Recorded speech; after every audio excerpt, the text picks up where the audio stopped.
If you're sailing on P&O Britannia, you're going to want to know exactly where to eat before you step on board. Because here's the thing, Britannia has over 10 different places to eat. Some are completely included in your fare and some cost extra. And if you don't know which is which, you could easily miss some of the best food on the ship. In this video, we're going to walk you through every single restaurant on Britannia. What's included, what costs extra, what's actually worth booking, and honestly, what we'd skip. Let's get into it.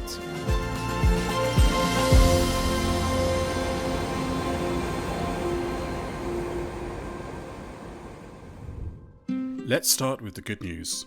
There's actually a really solid amount of dining included in your cruise fare on Britannia. You could genuinely eat well every single day without spending a penny extra. Here's what you've got. Britannia has 3 main dining rooms, Meridian, Peninsular and Oriental. Now don't worry too much about which one you go to. They all serve the same menus, so the experience is pretty much identical across all 3. This is your classic cruise experience. Think 3-course meals, table service, rotating menus every night, and a good mix of classic British dishes alongside some international options. You'll either be on set dining, where you eat at the same time each evening, or freedom dining, which lets you turn up when you like and be seated as tables become available. Breakfast and lunch are also served here, and honestly, a lot of cruisers, including us, think this is where some of the best included food on the whole ship can be found. Don't overlook it in favour of the buffet every morning.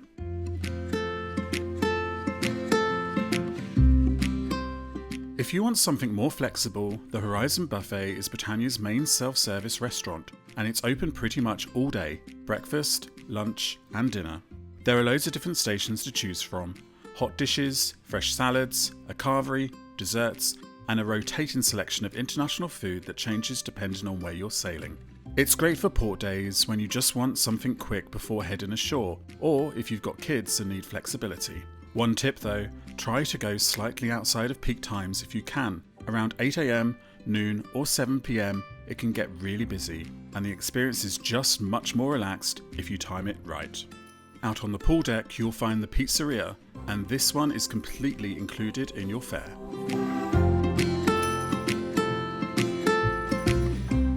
Right next to the pool, you've also got the Lido grill. This is your classic cruise ship grill. Burgers, hot dogs, fries, that kind of thing. All included. Right, now let's get into the specialty restaurants, because this is where things get really interesting on Britannia. These venues do come with a cover charge or a set price, but in our opinion, several of them are genuinely worth it. Let's go through each one. The Epicurean is Britannia's flagship fine dining restaurant, and if you're someone who really enjoys food, this one should be near the top of your list. The whole experience is a step up from anything else on the ship. The presentation is great, the ingredients are top quality, and the menus are genuinely impressive. It feels like dining at a proper high-end restaurant, not a cruise ship venue. We'd say if you only book one specialty restaurant on your entire sailing, make it this one. It's that good. Book it before you sail if you can, or as soon as you're on board. It fills up fast, especially on longer sailings.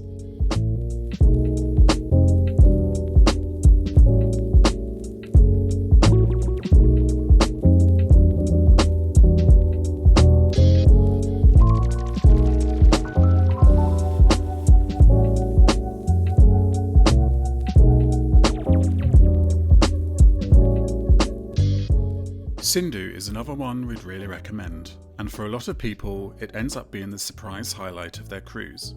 The menu includes some beautifully spiced curries, tandoori dishes, and some really unique Indian-inspired desserts that you won't find anywhere else on the ship. And here's the thing, even if Indian food isn't normally your first choice, this restaurant is really accessible.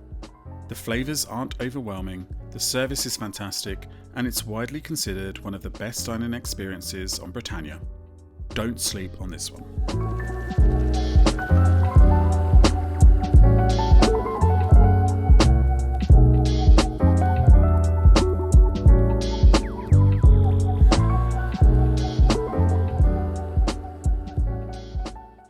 The Glass House is a really stylish venue created with wine expert Ollie Smith, and the whole concept is built around pairing food and wine together. The menu is made up of smaller plates, think tapas style dishes, charcuterie, seafood, things designed for sharing, and the wine list is genuinely impressive. It's perfect for a relaxed evening where you don't want a full 3-course sit-down meal. A few sharing plates, a good bottle of wine, great atmosphere. It's one of those venues that just feels really enjoyable.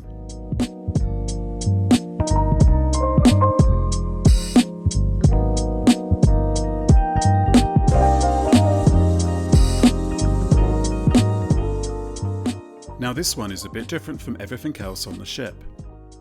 The Limelight Club combines dinner with live entertainment, so you're sitting down for a 3-course meal while watching a live performance in an intimate venue. The performers change throughout the cruise, but you're usually looking at live music or comedy acts. It's a really fun evening and something genuinely unique. If you're travelling as a couple or with friends and want a memorable night out, this is worth considering. Just be aware it books up quickly, so keep an eye on availability when on board. If you want something a bit more hands-on, the Cookery Club is worth knowing about. It's not just a restaurant. It's an interactive cooking experience where you join small classes led by the ship's chefs. You actually prepare dishes yourself step by step, and then get to eat what you've made at the end.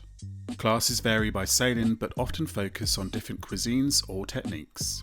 There are also chef-hosted meals, where a small group of guests sit down for a multi-course dining experience while the chef talks through the dishes, ingredients and techniques as you go.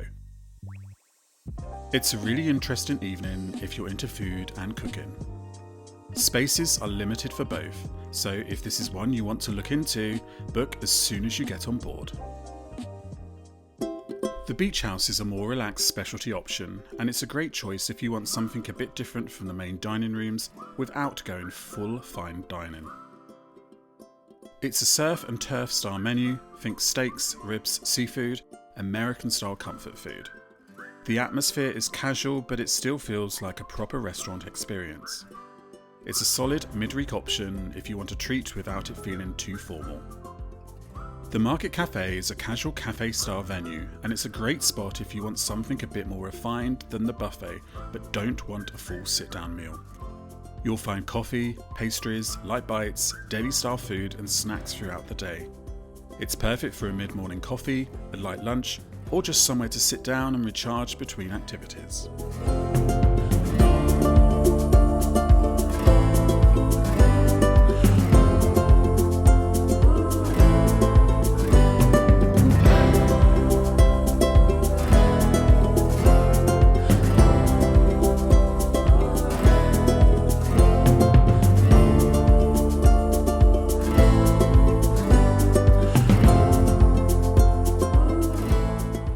Finally, room service. Room service is available 24 hours a day on Britannia, with a selection of breakfast options, sandwiches, snacks and light meals. Some items are included in your fare, others have a small charge attached. It's not something everyone uses, but if you have a balcony cabin, breakfast via room service with a view of the ocean is honestly one of the best moments of a cruise. Treat yourself at least once. Before we wrap up, here are a few quick tips to get the most out of dining on Britannia. Book the specialty restaurants early, either before you sail or once you get on board. The Epicurean and Limelight Club in particular fill up fast on popular sailings. Give the main dining room a proper chance. A lot of people default to the buffet every night, but the MDR is genuinely good and the table service experience is one of the things that makes cruising feel special. Check your daily planner throughout the cruise. Pop-up food events and themed dining nights do appear from time to time, and they're easy to miss if you're not looking. And if you're visiting the buffet, just time it slightly away from the rush. It makes a big difference. So that's every restaurant on P&O Britannia broken down for you. The honest summary: you can eat brilliantly on this ship without spending a penny extra. The included dining is genuinely good. But if you want to treat yourself, Sindhu and the Epicurean in particular are well worth the cover charge. Plan ahead, Book early for the restaurants you really want, and don't be afraid to mix it up throughout the cruise. That's when you get the most out of it. If this video helped you, hit subscribe. We cover cruise tips, ship guides and port guides regularly over on Cruise Escapes. And if you're sailing on Britannia soon, drop a comment below and let us know where you're headed. We'd love to know. See you in the next one.